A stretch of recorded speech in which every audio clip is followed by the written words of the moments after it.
Right now, somewhere, a con artist is looking at a list of names, maybe hundreds of them, and he's doing the same thing a fisherman does before he casts, reading the water. He's not looking for the dumbest person on that list. He's looking for something else entirely. And here's the uncomfortable part. The traits he's hunting for? Most of us have at least one. Today I'm going to show you the 5 traits con artists actually look for, and I'm backing every single one with real studies and real cases. Stick around for number 5, because it's the one nobody sees coming. Trait number 1. You're in the middle of something big. A divorce, a new house, a job loss, even good things, a new baby, a retirement. AARP ran one of the biggest fraud studies ever done, over 9,000 Americans, and they found something that should stop you in your tracks. Fraud victims had been through twice as many stressful life events as everyone else.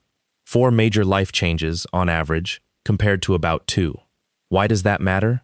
Because stress eats the exact part of your brain that spots a lie. When your mind is busy holding your life together, there's nothing left on guard duty. Con artists know this.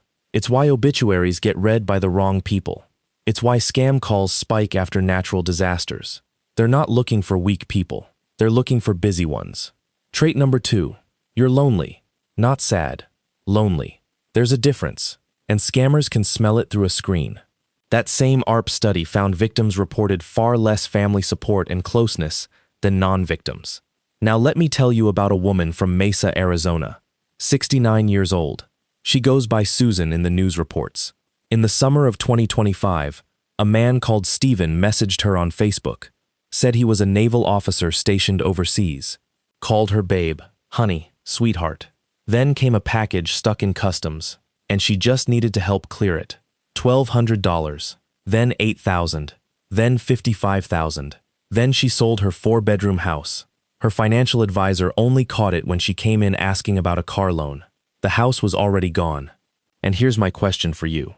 At which payment would you have stopped? Be honest. Put the number in the comments. Because Susan said something that haunts me.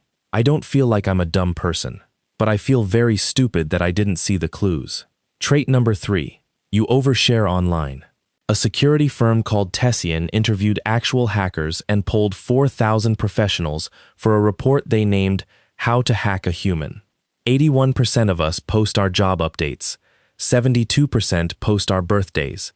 Half of us post our kids' names and faces. Each post feels harmless. But a con artist isn't reading one post. He's reading all of them, together, like a file. Your dog's name, your mother's hometown, the week your house sits empty. That's not your life story. That's your security questions, answered in public, for free. To a scammer, an oversharer isn't a person. He's a finished dossier. Trait number 4. You've fallen for something before. This one feels backwards, but it's the most documented of all 5. When someone gets scammed, their name doesn't get thrown away. It gets sold. Fraud rings keep what investigators literally call sucker lists.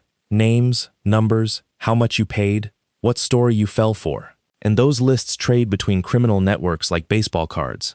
Then comes the cruelest move in the entire playbook, the recovery scam. A few months after you lose everything, the phone rings. It's an agency.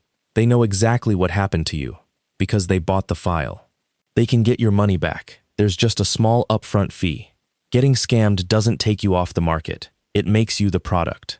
And trait number 5. You're sure you'd never fall for it. Everyone pictures the typical victim as old and confused. The data says otherwise. The FTC crunched the numbers, and adults under 60 were 34% more likely to lose money to fraud than older adults. On investment scams, 4 times more likely. And a 2024 study of romance scam victims found 71% of them held college degrees, with an average loss of over $130,000. Educated, confident. Sure, it happens to other people. That confidence is the vulnerability, because the person who thinks he can't be fooled skips the one habit that stops every con in its tracks: checking. So look at the list again. Going through changes, craving connection, sharing your life, trusting again after being burned, confident. That's not a list of flaws. That's just being human. And that's the whole point. Cons don't work on broken people. They work on normal ones. The only real armor is knowing the playbook. So, which of these 5 is you? I'll go first. Number 3 got me. Drop yours in the comments.